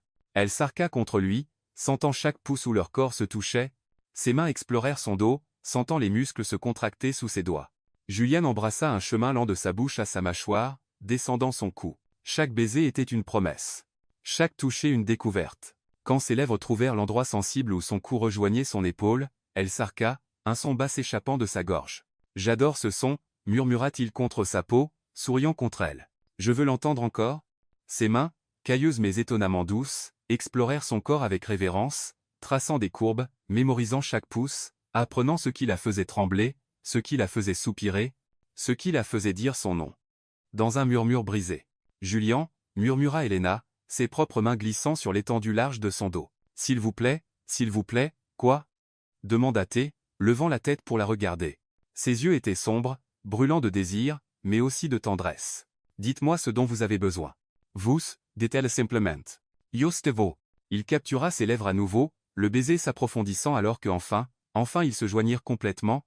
Elena sentit un moment d'inconfort qui se transforma rapidement en quelque chose de différent, quelque chose de complet, quelque chose de juste. Julien resta immobile, tremblant avec l'effort de contrôle, lui permettant de s'ajuster. « Ça va » demanda-t-il, voix tendue. « Oui » souffla-t-elle, bougeant ses hanches expérimentalement. « Oui, s'il vous plaît bougez. » Et il obéit, établissant un rythme qui était doux d'abord, lui permettant de s'habituer, mais construisant progressivement. Leurs corps bougeaient ensemble, se rencontrant, se séparant, se réunissant dans une danse aussi ancienne que le temps, mais nouvelle pour eux. Elena allaita Julien contre son cou, son souffle chaud et rapide. « Dieu, vous sentez je n'ai jamais. »« Je sais, » murmura-t-elle, le tenant plus près, ses doigts s'enfonçant dans son dos. « Je sais. » Le plaisir montait en vagues, lent d'abord, puis plus rapide, plus intense, jusqu'à ce qu'Elena sente quelque chose se briser en elle, des vagues de sensations lavant tout son corps. Elle cria son nom, s'accrochant à lui comme à une ancre alors que le monde se désassemblait et se réassemblait. Julien suivit moment plus tard. Son corps se tendant, un son guttural s'échappant de sa gorge alors qu'il la tenait si fort qu'elle pouvait à peine respirer. Mais elle s'en fichait. Elle voulait être si proche. Elle voulait sentir son cœur battre contre le sien. Elle voulait que ce moment soit gravé dans sa mémoire pour toujours. Ensuite, enveloppés dans des draps doux, leur corps encore entrelacés. Elena posa sa tête contre sa poitrine. Elle pouvait entendre son cœur battre encore vite, ralentissant progressivement à un rythme plus calme. Ses doigts traçaient des motifs paresseux sur sa peau, mémorisant la sensation. Julien pressa un baiser dans ses cheveux, ses mains caressant son dos en long très apaisant. « Je vous aime depuis si longtemps, Elena, » confessa-t-il calmement, la vulnérabilité dans sa voix la faisant lever les yeux. « Depuis avant le mariage, depuis que je vous ai vu à ce gala de charité il y a un an, vous portiez une robe bleue, riant avec des amis, et je ne pouvais pas détourner le regard. » Des larmes piquèrent ses yeux. « Vous n'avez jamais dit. » « Comment aurais-je pu ?» Il sourit tristement. « Vous me connaissiez à peine, et quand ma mère a arrangé le mariage, j'ai pensé, peut-être que c'est ma chance de vous faire me voir, de vous faire ressentir quelque chose au-delà de l'obligation. »« Julien, » murmura Elena, prenant son visage dans ses mains. « J'avais si peur de vous, de ça, de ressentir quoi que ce soit. Mais maintenant, » elle marqua une pause, rassemblant du courage. « Maintenant je vous aime aussi. » Elle vit l'impact de ces mots le frapper. La façon dont ses yeux s'écarquillèrent, comment son souffle se bloqua, comment un sourire lent et radieux s'étendit sur son visage. « Dites-le encore » demanda Théil, les retournant pour qu'elle soit sur lui. « Je vous aime » répéta Elena, souriant à travers les larmes. « Je vous aime. » Julien Beaumont. Il la tira vers le bas, l'embrassant profondément, et elle pouvait sentir son sourire contre ses lèvres, pouvait sentir la joie irradiant de lui en vagues. Et quand ils firent l'amour à nouveau, plus lentement cette fois, savourant chaque moment, chaque toucher, c'était avec la certitude que ce n'était que le début. Le matin arriva doux et doré à travers les rideaux de la suite nuptiale. Elena se réveilla enveloppée de chaleur, bras forts autour d'elle, respiration régulière contre son cou, l'odeur de Julien l'enveloppant comme une couverture invisible. Pendant un moment, elle resta simplement allongée là, absorbant la sensation d'être si complètement entrelacée avec une autre personne. « Vous êtes éveillée » murmura Julien contre ses cheveux, sa voix rauque de sommeil. « Comment saviez-vous ? Votre respiration a changé. » Il la tourna doucement pour qu'il puisse la voir, ses yeux sombres adoucis par la lumière du matin. « Bonjour. »« Bonjour, » répondit-elle, sentant un rouge monter à ses joues en se rappelant la nuit précédente. Tout, chaque moment intime, chaque mot murmuré, chaque toucher qui l'avait transformé. Julien sourit. Ce sourire lent et dévastateur qu'elle apprenait était réservé juste pour elle. « Ne devenez pas timide avec moi maintenant » taquina Théil doucement, traçant le contour de sa joue avec son pouce. « Pas après la nuit dernière. »« Je ne suis pas timide » protesta Elena, mais enfouit quand même son visage dans sa poitrine, le faisant rire, un son profond et riche qui résonna à travers elle. Ils restèrent comme ça longtemps, simplement existant ensemble, doigts entrelacés, cœurs synchronisés. Le monde extérieur pouvait attendre. Ce moment paresseux parfait, n'appartenait qu'à eux. Ce ne fut que quand le soleil monta plus haut que Julienne parla enfin, sa voix portant une note de nervosité qu'elle entendait rarement de lui. « Il y a quelque chose que je veux vous montrer, » dit-il. « Quelque chose d'important. Mais seulement si vous êtes prête ?» Elena leva la tête, étudiant son visage. Il y avait de la vulnérabilité là, le genre qu'il laissait rarement montrer. « Montrez-moi » dit-elle simplement. Après s'être habillée, Elena en vêtements confortables, Julien dans son uniforme habituel de jean et t-shirt, Ils marchèrent à travers la propriété vers l'atelier. Mais au lieu d'entrer par la porte principale comme elle s'y attendait, Julien la guida autour du bâtiment vers un côté qu'elle n'avait jamais exploré. Il y avait une porte plus petite là, presque cachée par des vignes grimpant sur le mur de briques. Julien la poussa, révélant un escalier étroit qui descendait vers ce qui devait être un sous-sol ou une cave. « Attention », dit-il, prenant sa main alors qu'il commençait à descendre. « Les marches sont raides. » L'escalier menait à un court couloir éclairé seulement par la lumière faible d'une seule ampoule. À la fin du couloir, une autre porte, celle-ci en bois lourd avec une vieille serrure. Julien s'arrêta devant elle, la clé déjà dans sa main, mais il ne l'inséra pas immédiatement. Au lieu de cela, il se tourna vers Elena, et elle pouvait voir l'anxiété dans ses yeux. « Ce que je vais vous montrer, » commença-t-il, « personne d'autre ne le sait. Ni Lucas, ni ma mère, personne. C'est la partie la plus honnête de moi. La partie que je garde parce que, » il s'arrêta, cherchant des mots. « Parce que c'est là où je garde tout ce que je ne peux pas dire à voix haute. » « Julien, » dit Elena doucement, serrant sa main. « Vous n'êtes pas obligé. »« Je veux, » l'interrompit-il. « J'en ai besoin parce que si nous faisons ça, si nous construisons vraiment quelque chose ensemble, je veux que vous voyiez tout de moi, même les parties qui sont intenses, obsessives, être. » Il déverrouilla la porte et la poussa lentement. Ce qui fut révélé lui coupa le souffle. C'était un atelier, petit, intime, éclairé par des lampes positionnées stratégiquement qui créaient des ombres dramatiques, mais ce n'étaient pas les lampes ou l'espace qui la laissèrent muette. C'était la sculpture. Au centre de la pièce, sur un piédestal de marbre noir, se tenait une figure féminine grandeur nature faite de bronze poli qui capturait et réfléchissait la lumière en vagues douces. « Et le visage ô mon Dieu » murmura Elena, s'approchant lentement. « C'est moi. » C'était. Chaque détail capturé avec une précision impossible. La courbe de ses joues, la forme de ses lèvres, l'angle exact de son nez. Mais ce n'était pas juste techniquement parfait. C'était émotionnel. L'expression sur le visage de la statue était une contemplation sereine, yeux légèrement baissés comme si observant quelque chose de précieux dans ses mains. Et dans ses mains, aussi capturées en bronze, étaient des orchidées, des fleurs de métal délicates si finement travaillées qu'elles paraissaient réelles, chaque pétale individuel, chaque étamine visible. Quand commença Elena, mais sa voix se brisa. Des larmes coulaient déjà sur ses joues. « J'ai commencé il y a un an, » admit Julien, venant derrière elle après ce gala. « Je ne pouvais pas vous sortir de ma tête. Alors, j'ai fait ça. J'ai passé des mois sur la pièce, travaillant de mémoire, de croquis que je faisais chaque fois que je vous voyais à des événements. » Il marqua une pause. « Je l'ai faite quand tout ce que j'avais était des rêves de vous, quand je pensais que vous ne seriez jamais à moi. » Elena tourna lentement autour de la sculpture, absorbant chaque détail. La façon dont ses cheveux tombaient sur ses épaules, la posture gracieuse et les orchidées. Dieu, les orchidées étaient si réalistes qu'elle pouvait presque sentir leur parfum. « Vous saviez, » dit-elle calmement, se tournant pour le regarder. « Sur mon amour pour les orchidées. Avant le mariage, vous saviez déjà. » Julien hocha la tête. « J'ai être prêté attention, demandé autour, découvert que vous faisiez du bénévolat au jardin botanique, que vous passiez des heures dans la serre de votre famille. » Il passa sa main dans ses cheveux, un geste nerveux. « Je sais comment ça sonne obsessif, flippant, être. » « Ce n'est pas, » interrompit Elena, fermant la distance entre eux. Ses mains trouvèrent son visage, le forçant à la regarder. « C'est la chose la plus romantique que quiconque ait faite pour moi. » « Ouais ?» Il y avait de l'espoir dans sa voix, vulnérabilité brute. « Ouais ?» Elle se mit sur la pointe des pieds, l'embrassant doucement. « Vous m'avez vu. Vraiment vu. Avant même que je sache que vous existiez, vous prêtiez attention, vous vous souciez. » Elle se tourna à nouveau vers la sculpture, l'étudiant encore. Il y avait d'autres détails qu'elle n'avait pas remarqués initialement. De petits papillons de métal perchés sur les orchidées, si délicats qu'il était difficile de croire qu'ils avaient été forgés. Le tissu de la robe de la figure semblait couler, figé dans un mouvement éternel. « La robe, » dit-elle, la reconnaissant. « C'est ce que je portais au gala. »« Zoe Bloyer. » confirma Julien. « Avec ce dos, celui qui m'a presque tué. » Elena rit à travers les larmes. « Vous vous souvenez de la robe. Je me souviens de tout de cette nuit, » dit-il, venant se tenir à côté d'elle. « Comment vous riez-ce? Comment vous touchiez cette orchidée blanche dans le centre de table comme si elle était sacrée? Comment vous êtes parti tôt parce que vous étiez fatigué des gens qui n'écoutaient pas vraiment quand vous parliez? » Il prit sa main. « Je voulais être quelqu'un qui écoutait, quelqu'un qui vous voyait. »« Et vous l'êtes, » murmura Elena. « Vous l'êtes. » Elle regarda autour de la pièce, remarquant d'autres œuvres, des dessins épinglés au mur, certains d'entre eux des études de ses mains, de son profil, de son sourire. Il y avait des carnets empilés sur une table, probablement pleins de plus de croquis. « Combien d'heures avez-vous passé ici ?» demanda-t-elle. « Trop pour compter, » admit Julien. « Cet endroit, il est devenu mon sanctuaire.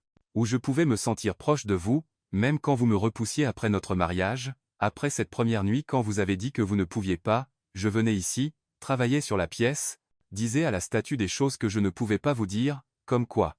Il la regarda et l'intensité dans ses yeux la fit oublier de respirer, comme à quel point je voulais désespérément que vous soyez heureuse. Comme à chaque fois que vous souriez à quelque chose, n'importe quoi, ma journée entière s'améliorait, comme à comment je restais éveillé la nuit sachant que vous étiez juste au bout du couloir. Si proche mais si loin. Et c'était de la torture. Elena sentit de nouvelles larmes tomber. Julian, comme à comment je suis tombé amoureux de vous plus et plus chaque jour, continua-t-il, sa voix se brisant légèrement. Vous regardant avec vos fleurs, vous entendant rire Junwinli pour la première fois, vous voyant vous défendre contre ma mère. Chaque petite chose que vous faisiez me faisait vous aimer plus. Et je ne savais pas comment vous le dire sans vous effrayer. Vous me le dites maintenant, murmura-t-elle. Parce que maintenant vous êtes ici, dit-il, l'attirant dans ses bras. Parce que maintenant je n'ai plus à juste rêver. Parce que maintenant vous êtes réel. Vous êtes à moi. Et je suis complètement à vous. Elena enfouit son visage dans sa poitrine, sentant ses larmes mouiller sa chemise. Je suis désolé que ça ait pris si longtemps pour moi. Ne soyez pas désolé, l'interrompit-il, embrassant le haut de sa tête. Vous aviez besoin de temps, et j'attendrai une vie si c'est ce qu'il fallait. Ils restèrent comme ça longtemps, tenus dans les bras l'un de l'autre dans le sanctuaire secret où la dévotion de Julian avait été préservée en bronze et métal.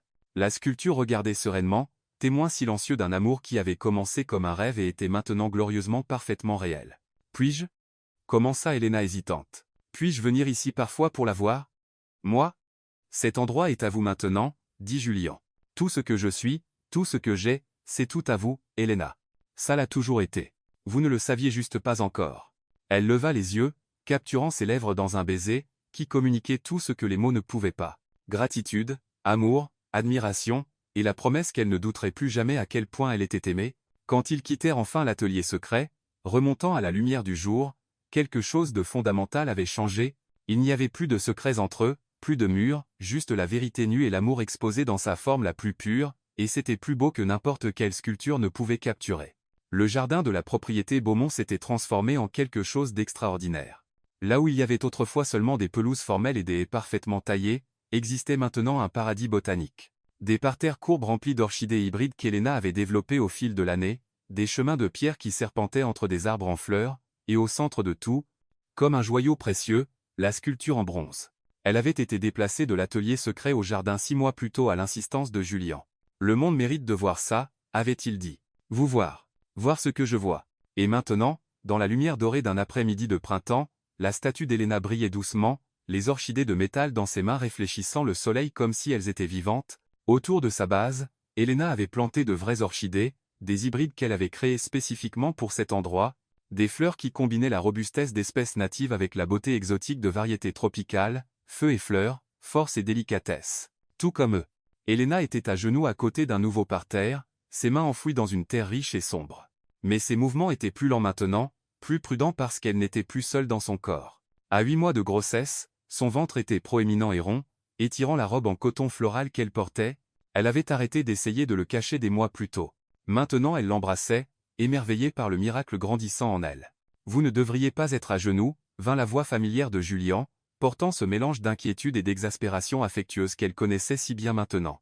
Elena leva les yeux, protégeant ses yeux du soleil pour le voir s'approcher. Il portait un jean usé et un t-shirt gris taché de suie, venant évidemment directement de l'atelier. Ses cheveux étaient ébouriffés, probablement d'avoir passé ses mains dedans pendant le travail, et il y avait une tache de graisse sur sa joue. Je plante la dernière Cattleya, protesta TL. Mais le laissa l'aider à se lever, gémissant légèrement quand son dos protesta. Ça devait être aujourd'hui. La lune est bonne. Et notre fils a besoin que sa mère ne se tue pas au travail, interrompit Julian. Mais il y avait de l'affection dans sa voix. Ses mains allèrent automatiquement à son ventre, grande paume cailleuse s'étendant sur la courbe. Et pote, ta maman est encore têtue, comme en réponse le bébé donna un coup assez fort pour que tous deux le sentent sous les paumes de Julian. Ses yeux s'écarquillèrent, cette expression d'émerveillement qui apparaissait chaque fois qu'il sentait son fils bouger. Il donne des coups comme son père, rit Elena, couvrant ses mains des siennes. Il forgera son propre monde, répondit Julian, se penchant pour embrasser son front, puis son nez, puis enfin ses lèvres, doux et sucrés. Quand il recula, il étudia son visage avec cette intensité qui n'avait jamais diminué, pas même après 1 an de mariage. Vous avez l'air fatigué. Venez vous reposer. Je vais bien, Elena. Sa voix était ferme, mais douce. S'il vous plaît pour moi, elle soupira, sachant qu'elle avait perdu. D'accord, mais seulement pour 1 heure. Julien la guida vers un banc de jardin stratégiquement positionné avec une vue sur toute la propriété. La serre rénovée à gauche, l'atelier à droite, et entre eux leur jardin hybride qui représentait tout ce qu'ils avaient construit ensemble. Il s'assit d'abord, puis la tira doucement pour qu'elle s'asseye entre ses jambes, son dos reposant contre sa poitrine. Ses bras encerclèrent son ventre, mains reposant protectivement sur où leur fils grandissait. « Vous vous souvenez quand nous ne pouvions même pas être dans la même pièce sans tension ?» murmura Elena, penchant sa tête contre son épaule. « Je me souviens de chaque seconde, » répondit Julien, son menton reposant sur le haut de sa tête. « Je me souviens de cette première nuit quand vous avez dit que vous ne pouviez pas, et que j'ai promis que nous irions lentement. La meilleure promesse que vous ayez jamais faite, » dit-elle, se tournant légèrement pour embrasser sa mâchoire, même si ça nous a presque tués tous les deux. Il rit, le son résonnant à travers elle. Ça valait le coup. Chaque moment agonisant valait le coup pour arriver ici, pour avoir ça. Ils s'assirent en silence confortable pendant un moment, regardant le jardin. Un papillon atterrit sur l'une des orchidées proches, une phalaenopsis hybride avec des pétales qui passaient progressivement du blanc au rose profond. L'une des expériences d'Elena qui avait parfaitement fonctionné. « Votre mère a appelé aujourd'hui », mentionna Elena casualement. Elle sentit Julien se raidir légèrement derrière elle. « Et elle veut visiter pour rencontrer son petit-fils. » Elena marqua une pause. « J'ai dit qu'elle pouvait, mais seulement si elle promettait de bien se comporter. » Julien fut silencieux pendant un long moment. La relation avec Liliane avait été tendue depuis cette confrontation il y a 1 an. Il y avait eu des tentatives occasionnelles de réconciliation, habituellement initiées par Lilian avec réticence et orgueil à peine dissimulés. Mais depuis qu'ils avaient appris la grossesse, quelque chose avait changé. Ses appels étaient devenus plus fréquents, sa voix portant quelque chose qui ressemblait presque à du regret. « Si vous êtes à l'aise avec ça, » dit enfin Julien, « alors oui, elle peut venir. Mais au premier signe qu'elle franchit une ligne. Vous me défendrez farouchement, » compléta Elena, souriant. « Je sais, mon protecteur farouche. »« Toujours, » confirma-t-il, embrassant son cou. « Vous et ce petit gars, vous êtes mon monde entier. N'importe quoi ou n'importe qui menace ça. »« Je sais, » l'interrompit-elle doucement. « Je sais, amour. » Le bébé donna un coup à nouveau, plus fort cette fois. Julien bougea ses mains, suivant le mouvement sous la peau d'Elena. « Il est fort » observa-t-il avec admiration. « Tient de son père » répondit Elena. « Tout ce forgeage et martelage, c'est dans son sang. Maintenant. Et son amour pour la beauté, » ajouta Julien. « Ça vient de vous. De vous regarder avec les fleurs, voir comment vous soutirez la vie de choses que d'autres abandonneraient. » Elena se tourna plus pleinement dans ses bras, lui faisant face maintenant, bien que ce soit une manœuvre maladroite avec son ventre entre eux. « Nous avons fait quelque chose d'incroyable, n'est-ce pas ?» murmura-t-elle, ses mains encerclant son cou. « Pas juste lui, mais ça nous cette vie entière. »« Nous l'avons fait, » acquiesça Julien, ses mains encadrant son visage avec une révérence qui n'avait jamais diminué. De cette première nuit désastreuse à l'amour à la famille à Hill, fut interrompue par un cri aigu venant de la serre. Madame Ellis apparut à la porte, agitant frénétiquement. « Madame Beaumont, M. Beaumont, l'orchidée fantôme elle refleurit. » Elena et Julien échangèrent un regard, ce regard de communication instantanée que les couples développent. Et puis ils bougeaient tous les deux, lui l'aidant soigneusement à se lever, puis marchant rapidement aussi rapidement qu'elle le pouvait à 8 mois de grossesse vers la serre. L'orchidée fantôme n'avait fleuri qu'une fois pendant l'orage il y a 1 an. Elena avait essayé de répliquer les conditions, mais la plante était restée obstinément dormante depuis, jusqu'à maintenant. À l'intérieur de la serre, la température parfaitement contrôlée, l'humidité au niveau exact, la lumière filtrée, l'orchidée fantôme ouvrait non pas une mais 3 fleurs, pétales blancs purs se déployant comme des esprits éthérés, le parfum doux musqué, remplissant l'air. « Oh » souffla Elena, des larmes. Montant instantanément maudites hormones de grossesse la faisant pleurer à tout dernièrement. Julien était derrière elle, bras autour d'elle, et ensemble ils regardèrent le miracle se dérouler.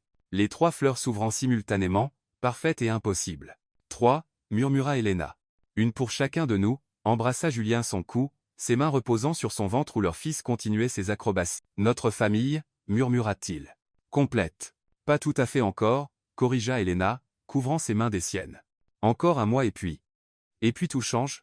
Julien finit à nouveau. « Effrayé » demanda-t-elle. « Terrifié » admit-il honnêtement. « De ne pas être assez bon, de ne pas savoir quoi faire. D'être exactement comme votre père » interrompit Elena doucement, se tournant pour le regarder. Il hocha la tête, vulnérabilité brute dans ses yeux. « Vous ne le serez pas » dit-elle fermement. « Parce que vous êtes déjà différent. Vous choisissez la gentillesse. Vous choisissez la patience. Vous choisissez l'amour. » Elle tint son visage. « Vous m'avez choisi chaque jour. Vous me choisissez. Et vous le choisirez lui, aussi.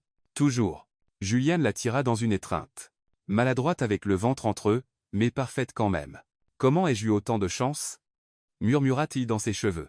Nous l'avons tous les deux, répondit Helena. Nous avons tous les deux eu de la chance. Ils restèrent comme ça longtemps, enveloppés dans le parfum des orchidées fantômes, leur cœur battant en synchronisation, leur fils donnant occasionnellement un coup comme pour leur rappeler sa présence, et alors que le soleil descendait, projetant de longues ombres à travers la serre, Helena pensa à tout ce qui les avait amenés ici la nuit de noces interrompue, les semaines de danse prudente, le livre, la confrontation, l'atelier, l'orage, la reddition, la sculpture secrète. Chaque moment avait été nécessaire. Chaque pas, peu importe combien hésitant, les avait amenés à cet endroit parfait, où le feu rencontrait la fleur, où la force embrassait la délicatesse, où deux étrangers étaient devenus tout l'un pour l'autre. « Je vous aime » murmura Helena. « Je vous aime » fit écho Julien. « Pour toujours. » Et dans la lumière douce de la serre, avec des orchidées fantômes fleurissant autour d'eux et une nouvelle vie grandissant entre eux, ils scellèrent leur promesse d'un baiser, un début déguisé enfin. Une famille forgée lentement avec patience et amour. Parfaite dans son imperfection. Complètement la leur. Parfois les plus belles histoires ne commencent pas avec l'amour au premier regard. Elles commencent avec la peur, avec l'hésitation, avec deux âmes qui ont besoin d'apprendre non seulement à s'aimer, mais à faire confiance au rythme de leur propre cœur. Helena et Julia nous enseignent qu'aller lentement n'est pas une faiblesse. C'est de la sagesse. Que respecter les limites de quelqu'un est la forme la plus profonde d'amour. Que parfois les promesses les plus puissantes sont celles murmurées dans l'obscurité quand tout ce que nous avons est la foi que l'autre attendra. Ils ont transformé un mariage arrangé en une œuvre d'art. Ils ont forgé l'amour là où il n'y avait que l'obligation. Et ils ont prouvé que quand deux personnes choisissent chaque jour d'être ensemble, non par contrat mais par désir, elles créent quelque chose que ni le feu le plus intense ne peut détruire, ni la fleur la plus délicate ne peut surpasser. Et vous, quand était la dernière fois que vous avez permis à quelque chose ou quelqu'un de grandir à son propre rythme quand vous avez respecté le rythme naturel des belles choses? Être au fond cette histoire nous parle aussi, de comment nous méritons tous quelqu'un qui dit « J'irai lentement. J'attendrai parce que vous valez chaque seconde. »